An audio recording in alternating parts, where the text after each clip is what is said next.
quisiera mencionar este punto que aquí el señor amablemente lo ha puesto sobre el tapete de la discusión, porque es un punto muy importante. Él habla de la falta de compromiso con el hecho.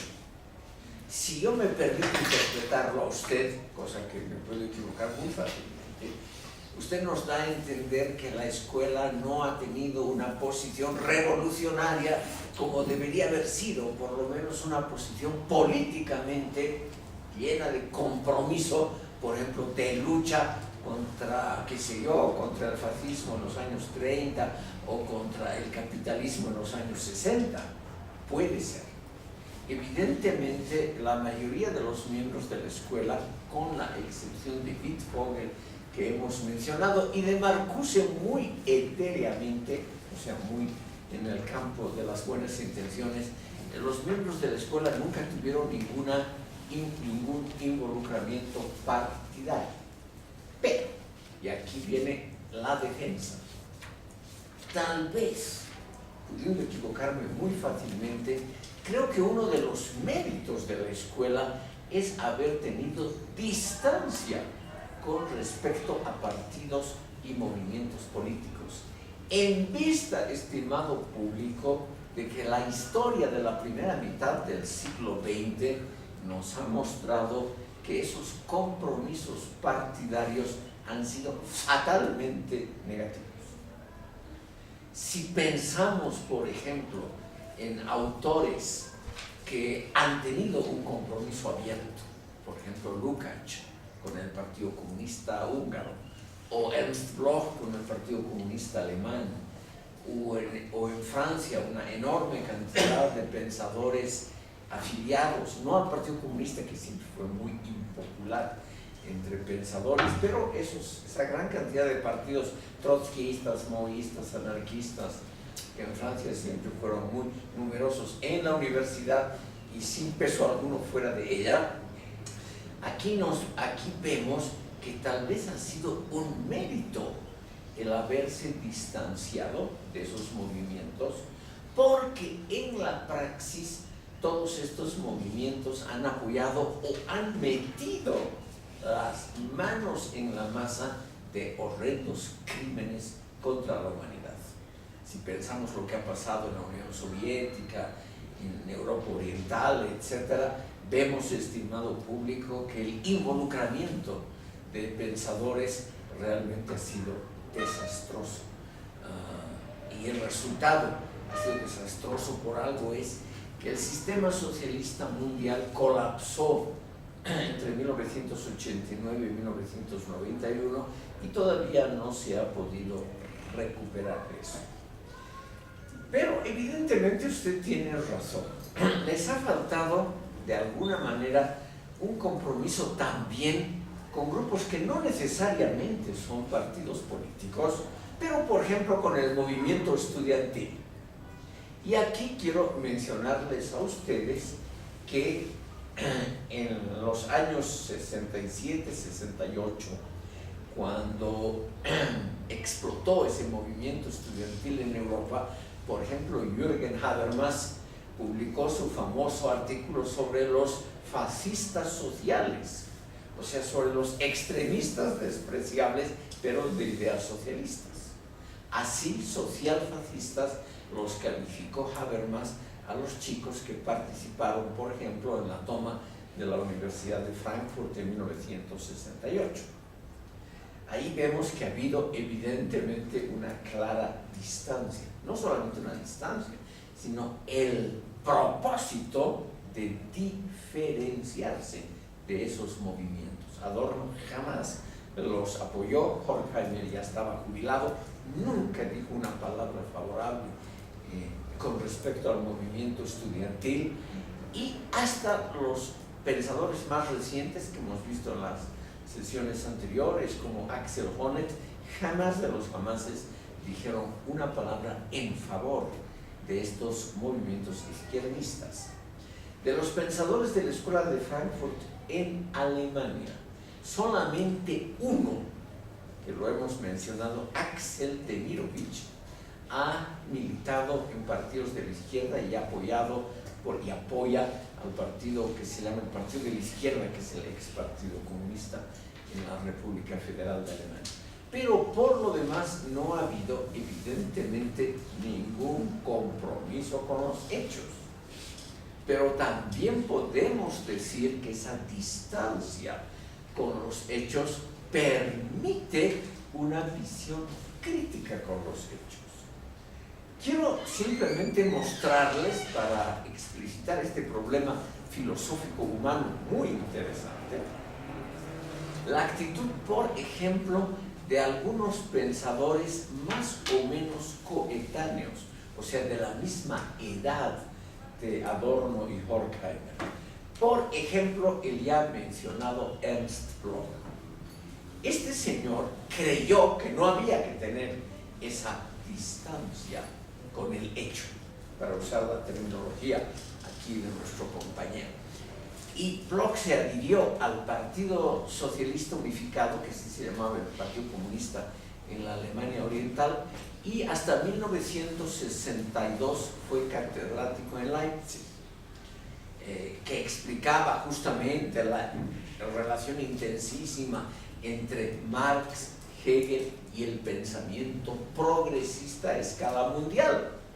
Pero él mismo notó que ese régimen en la Alemania Oriental era demasiado totalitario y, aprovechando cualquier ocasión, obviamente escapó de ese régimen y se refugió en la Alemania Federal. Y ahí, como ya había participado tan estrechamente con el Partido Comunista y con los movimientos unidos a la Unión Soviética, simplemente su resonancia fue igual a cero. Él vivió muchos años después, murió muy anciano, mucho después de Horkheimer y de Adorno. Y sin embargo, él no logró fundar una escuela, sus obras de ninguna manera han tenido la recepción, ni de lejos, que han tenido las obras de Adorno y Habermas, por ejemplo. Y esto se puede deber, estimado público, a la pregunta que hizo el señor de atrás. El compromiso con el hecho claramente identificable en la persona de Bloch le ha restado espíritu crítico. O sea, la falta de distancia, el involucramiento directo con el Partido Comunista o con los partidos que justamente han propagado el compromiso con el hecho, ha evitado, o mejor dicho, ha impedido una visión crítica, un análisis distanciado de fenómenos del siglo XX. Yo solamente quiero mostrarles con este ejemplo lo que se decía antes, esa ambivalencia, esa ambigüedad que puede tener el compromiso con el hecho. O sea, estimado público, que es la famosa teoría del compromiso social de la literatura que Jean-Paul Sartre, el gran filósofo existencialista francés, siempre pregonó. Entonces, aquí vemos, estimado público, que estamos ante un dilema en el sentido clásico griego del término. O sea, si uno no tiene distancia con el fenómeno estudiado, uno tiende a involucrarse en el fenómeno y no a guardar la distancia crítica que es necesaria para analizar el hecho. Pero al mismo tiempo, esa distancia crítica, como en el caso de Adorno, Horkheimer y Habermas, esa distancia crítica impide el involucrarse con movimientos masivos e impide la difusión de la propia teoría de la Escuela de Frankfurt, que así ha quedado, lo reconozco sin ambajes, ha quedado como una teoría filosófica relativamente esotérica, justamente porque no ha habido ese compromiso con el hecho. Como ven ustedes, es un problema que tiene tanto aspectos negativos como positivos. Si hay la distancia, podemos ver mejor el problema. Tratándose de cuestiones históricas, estimado público, no hay duda que es mucho mejor el tener una distancia con el objeto que uno estudia. Pero al mismo tiempo, si uno quiere justamente expandir, difundir las propias ideas, la distancia crítica no ayuda, porque a la gente le gusta elementos que entusiasmen. Y toda esta teoría altamente esotérica, difícil de comprender, difícil de resumir en pocas palabras, difícil de canalizarla justamente en una praxis efectiva, o imposible de canalizarla en una praxis política efectiva, hace naturalmente que esta teoría permanezca en el campo estrictamente académico universitario. Ante ese dilema no hay, creo yo, ninguna solución. Es un problema ya visto desde Aristóteles. O sea, no sé si he contestado su muy interesante y difícil pregunta, pese a su extrema brevedad. Me parece que sí, digamos. Yo nuestra carrera he conocido algo de Julian Habermas, pero lo hacían, no sé, tenía la sensación que ahora me lo siento eso, que lo hacían pasar como si fuera el representante de ese sector comunista, ni siquiera tal vez socialista, digamos, ni siquiera la propia escuela de Franco. Pues digo, digamos, esa falta de compromiso. Ahora que sé que están dentro de una comodidad financiada, entonces Estaban. El dinero se sí. termina. Bueno, ellos digamos, han sí. vivido bien, Sí. han hecho una crítica de escritorio, digamos. Como usted ha dicho, cómoda. Claro. Nunca se han ensuciado las manos trabajando. Entonces, seriamente. Es como crear una imagen Sí. positiva de algo que no tiene coherencia, lo que se llamaba teoría y práctica, ¿no? Sí. O teoría de praxis. Bueno, estimado, le contestaré con una famosa frase de Adorno, que está fundamentada en una observación de Karl Marx. Adorno ha dicho: no hay nada más revolucionario que una buena teoría. O sea, una buena explicación del mundo, una explicación que coincida con la realidad y alumbre los muchos aspectos y la enorme complejidad de la realidad. Una buena teoría es el mejor arma revolucionaria, lo cual naturalmente suena muy bien. Es una frase hermosa que se puede repetir. Claro, se puede repetir en cualquier ámbito, ¿no? La teoría como una buena teoría como la forma más adecuada de la praxis es evidentemente algo que suena muy bien, es muy eufónica y por lo tanto puede ser siempre usada. Yo también aconsejaría a ustedes, cuando sean mayorcitos y tengan que verse como docentes, con grupos estudiantiles, ustedes les pueden, y si son revolucionarios los chicos, ustedes los pueden de alguna manera hasta confundir, diciendo: ves, chicos, no hay nada más revolucionario que una buena teoría, pero para hacer una buena teoría hay que leer mucho, hay que comprender mucho, hay que respetar al profesor, así que chicos, estudien mucho. Eso les pueden decir ustedes como docentes a sus futuros alumnos. Ahora, ese tema, estimado público, la muy compleja relación entre teoría y praxis, es, como ustedes saben, el comienzo probablemente de la filosofía. Los primeros pensadores, como Sócrates, se han dado cuenta de que hay una enorme distancia entre lo que uno dice y lo que uno hace. En todos los idiomas y en todas las culturas del mundo, sin excepción, hay más o menos dichos que en una sola frase condensan esa problemática. Por ejemplo, en español, del dicho al hecho hay mucho trecho. En sus análisis sobre la retórica, Aristóteles notó, estimado público, un proceso muy complejo, pero que hay que estudiar. Es necesaria la simplificación retórica para alcanzar a las masas. Es decir, el orador que no simplifica, que no dice más o menos lo que las masas quieren oír, ese orador no va a tener éxito político. Es decir, para un político como en la antigua Grecia, donde no había los medios modernos de comunicación y donde la palabra, el poder de la palabra a la antigua era muy importante, la retórica tenía un valor mucho más alto que en la actualidad. Pero Aristóteles notó simultáneamente que el orador que simplifica es el orador que miente premeditadamente. Es decir, aquel que no explica la realidad y que puede llevar muy fácilmente a la manipulación de los oyentes.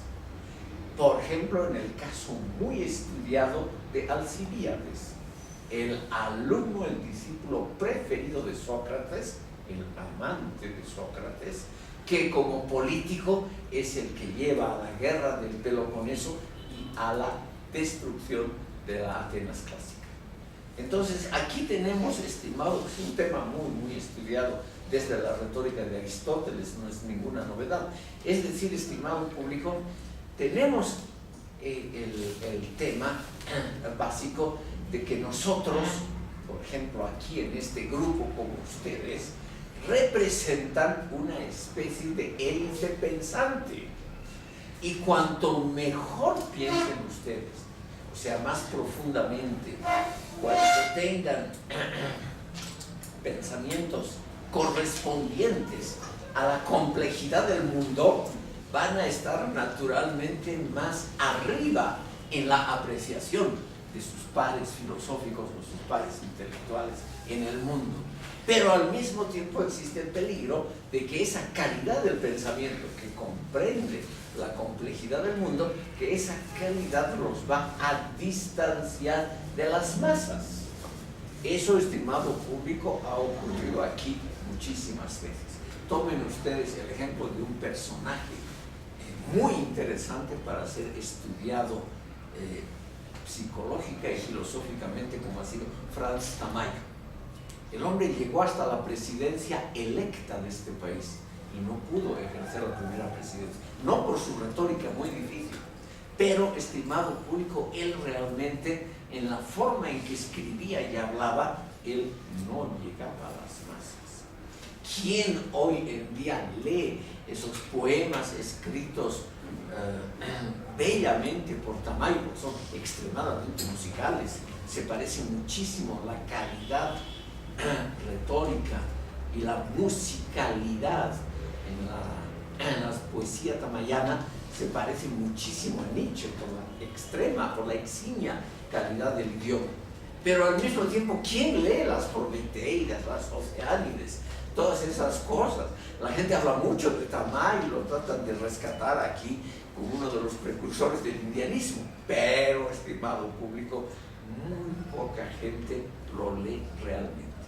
Entonces, el problema ante el cual ustedes, si siguen en esta difícil carrera de filosofía, el problema en el que pueden estar, no digo que van a estar, que pueden estar en el futuro ustedes, es un conocimiento muy grande de la complejidad de los asuntos humanos, unido precisamente porque es complejo el pensamiento que trata de captar la complicación del mundo. Pueden estar ustedes muy alejados de las masas y de los deseos que son muy elementales de las masas. Entonces, aquí tenemos a la Escuela de Frankfurt como uno de los mejores ejemplos, sobre todo en el siglo XX, de cómo una teoría que da cuenta de del desarrollo complejo del mundo, cómo esa teoría realmente es recibida. Es el problema de la recepción.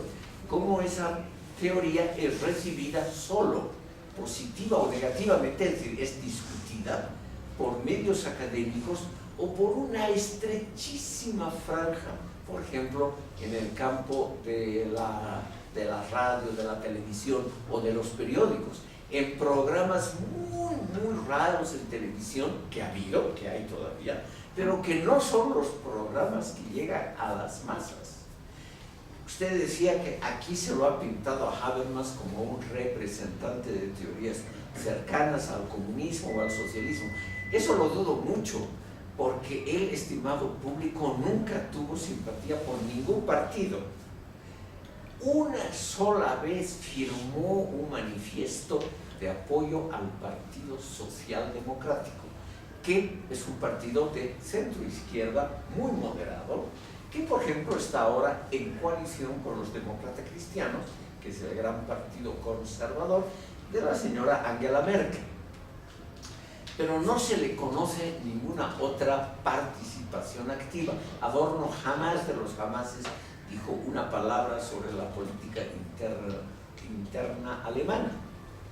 Entonces, lo que seguramente han tratado de usar la imagen de Habermas es por el prestigio que él tiene. Ese prestigio y por la fama de ser un intelectual crítico. Entonces a alguien se le ocurrió decir, bueno, este crítico intelectual tiene que ser comunista. Pero, claro, porque está unido o está unida a veces la idea de que lo muy crítico, lo profundamente intelectual, lo basado en muchas lecturas, lo basado en Hegel, etc., eso tiene que desembocar en Marx. Es una idea aquí además que la propaganda soviética en todo campo difundió muy ampliamente. La idea de que la gran filosofía clásica alemana, que termina en Feuerbach y Hegel, tiene su continuación práctica en Marx y ultra práctica en Lenin y Stalin. Eso era lo usualísimo. Hace 50 años eso era lo más usual, es decir, presentar al marxismo práctico como la continuación en la vida real de la gran filosofía alemana de los siglos XVIII, XIX, XX. Eso es lo usual. Toda la gente trata de adornarse con plumas ajenas, sobre todo con plumas que tienen brillo, ¿no? Un brillo intelectual. Todos los gobiernos del mundo hacen cosas más o menos similares. Pero yo le aseguro a usted que Habermas nunca tuvo ninguna simpatía por la vida política. En estos meses va a cumplir 90 años y hace pocos días Jürgen Habermas ha tenido una participación pública muy sonada. Ha defendido la idea de la Unión Europea contra sus críticos, ha defendido la necesidad de mantener la Unión Europea, de preservar, por ejemplo, la moneda común, el euro y otras cosas muy prácticas. Ha hablado de la necesidad de realmente de poner en vida una corte de justicia que realmente funcione como última corte de apelación en Europa, etcétera, etcétera. O sea, él ha, digamos, representado lo que podríamos llamar un liberalismo de izquierda, o sea, un liberalismo progresista, que creo yo que siempre ha sido su línea. Él nunca, porque en Alemania hay un pequeño partido liberal que todavía está representado en el Parlamento. Habermas y los miembros de la escuela nunca mostraron la más remota simpatía por este partido. Pero no hay duda que las ideas que subyacen a estos movimientos liberales son en gran medida también las ideas de estos señores. ¿Alguna pregunta más sobre el problema de la representación de la obra de Habermas, Horkheimer y Adorno en los escritos? Estamos discutiendo, para los que han llegado tarde, que son la inmensa mayoría. Hemos empezado el curso con 2 personas, la inmensa mayoría han llegado tarde, por lo tanto reitero solamente el tema. Estamos haciendo ahora una crítica de la Escuela de Frankfurt. Como ya hemos terminado más o menos de exponer en líneas generales, esta sesión está dedicada a una crítica. Y el próximo martes, que es la última sesión, voy a tratar, no puedo prometer 100%, de mostrar a ustedes imágenes. Ustedes son chicos jóvenes, seguramente entre las pocas convicciones que ustedes tienen, me imagino que son todos muy escépticos, pero de las pocas convicciones que tienen está la idea de que una imagen vale 1000 palabras. Entonces lo que yo les voy a mostrar en la próxima sesión son imágenes de la Escuela de Frankfurt, fotografías de los representantes más ilustres y sobre todo, la mayor parte del tiempo, yo quiero mostrarles la teoría estética de la Escuela de Frankfurt pero para que no sea aburrida con imágenes. Sobre todo lo que pidió usted, el señor aquí del fondo, la idea básica de la escuela, de la estética de la escuela de Frankfurt, que a mí me parece una idea genial, pero difícil de mostrar en la pura teoría, es la idea de que el arte clásico, no el contemporáneo, que el arte clásico es el revolucionario.